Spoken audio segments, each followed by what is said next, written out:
আমার আজকের রেসিপি নবাবি দম। অতি সুস্বাদু এই ডিনার রেসিপিটা কিন্তু অনায়াসেই কোনো বিশেষ অনুষ্ঠানের নিরামিষ মেনুতে ইনক্লুড করা যেতে পারে। সমস্ত উপকরণ হাতের কাছে জোগাড় করে নিলে রান্নাটা করতে ম্যাক্সিমাম 30 মিনিট সময় লাগে। তো চলুন রান্নাটা শুরু করা যাক। এর জন্য আমি একটা ফ্রাইং প্যান নিয়েছি, তাতে নিয়ে নিলাম 25 গ্রাম মতো বাদাম। বাদামটাকে আমি রোস্ট করে নেব, ড্রাই রোস্ট করে নেব। ড্রাই রোস্ট করলে হয় কি, বাদামের কাঁচা গন্ধটা চলে যায় আর রোস্টেড বাদামে একটা ফ্লেভার আসে রান্নাটার মধ্যে। দেখুন, ড্রাই রোস্ট করে নেওয়ার ফলে খোসাগুলো অনায়াসেই ছাড়ানো গেছে। 4 মিনিট লেগেছে আমার রোস্ট করতে। খোসাগুলো ছাড়িয়ে একটা মিহি পেস্ট করে নিয়েছি। এবার নিয়ে নিয়েছি আমি হাফ টিস্পুন গোটা জিরে, হাফ টিস্পুন গোটা ধনে, হাফ টিস্পুন মৌরি, একটা শুকনো লঙ্কা, 3টে ছোট এলাচ আর একটা ছোট দারচিনি। এগুলো আমি শুকনো খোলায় ভেজে নেব। ভাজা গন্ধ বেরোলে এটাকে গুঁড়ো করে নেব। মিহি গুঁড়ো করব না, এরকম পাউডার। আর নিয়েছি সামরিচ, সেটাকেও গুঁড়ো করে রাখবো। আর নিয়েছি 500 গ্রাম ছোট আলু। আমার 6টা মতো আলু হয়েছে 500 গ্রামে। আলুগুলো 4 টুকরো করে কেটে নিয়েছি। এবারে একটা বাটিতে ওভেনে আলুগুলো দিয়ে দিলাম জল পরিমাণ মতো আর একটু নুন। এবারে ঢাকা দিয়ে এই আলুটাকে আমি 85 থেকে 90% মতো সেদ্ধ করে নেব। 6-7 মিনিট পর দেখুন ঢাকাটা খুলে নিলাম। আলুটা ভালোভাবে সেদ্ধ হয়ে গেছে। একদম গলে যায়নি, কিন্তু সেদ্ধটা ঠিক হয়েছে। ঢাকা দিয়ে এভাবে সেদ্ধ করলে গ্যাসেরও সাশ্রয় হয় আর রান্নাটাও তাড়াতাড়ি হয়ে যায়। এবারে আলুটা জল ঝরিয়ে রেখে দিলাম। ওদিকে ওভেনে কড়াই দিয়ে তাতে আমি দিলাম 50 মিলিলিটার মতো সাদা তেল আর বাটার দিলাম 1 টেবিল স্পুন। আপনারা ঘি দিতে পারেন, কিন্তু বাটারি যে টেস্টটা এটা কিন্তু এভাবেতে আসে। এবারে এর মধ্যে জল ঝরানো আলুগুলো দিয়ে দেবো আর আলুগুলো হালকা একটু ফ্রাই করে নেব। নুন আর দেবো না, কারণ নুন দিয়ে তো আলুটা সেদ্ধই করে নিয়েছি। দেখুন আলুটা আমার ফ্রাই করা হয়ে গেছে, জাস্ট একটু রং ধরবে, এরকম হবে ভাজাটা। এবারে এটা তুলে নেব আমরা অন্য একটা পাত্রে। এবারে বাকি যে তেলটুকু তাতে দিয়ে দিলাম পেঁয়াজ বাটা। আমি একটা বড় পেঁয়াজ মিহি করে বেটে নিয়েছি। ভালোভাবে তেলের সঙ্গে মিশিয়ে দিয়ে দেবো 1 টিস্পুন আদা বাটা আর 1 টিস্পুন রসুন বাটা। এগুলো সব একসঙ্গে এবারে হাই ফ্লেমে ভালো করে মিশিয়ে নেব। এবারে এর মধ্যে দেবো আমি ওই সামরিচ গুঁড়োটা। আপনারা কিন্তু চাইলে এখানে গোলমরিচ গুঁড়ো ব্যবহার করতে পারেন। সব কিছু এবার একসঙ্গে খুব ভালোভাবে মিশিয়ে নিতে হবে। অল্প একটু জল দিয়ে পুরো মশলাটা কিন্তু কষিয়ে নেব। জল দিলে মশলাটা খুব ভালোভাবে কষানো হয়। মিনিট 3 মতো কষিয়ে নিয়েছি আমি মশলাটা। দেখুন তেল বেরিয়ে এসছে আর আদা রসুন বা পেঁয়াজের কাঁচা গন্ধটা কিন্তু আর নেই।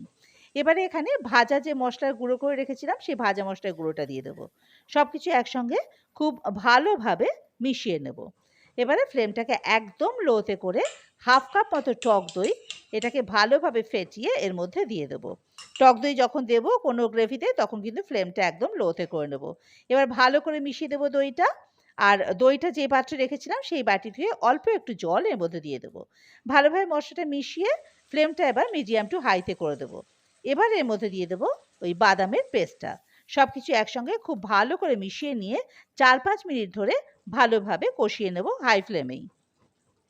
এবারে এর মধ্যে দেবো একটু কসুরি মেথি।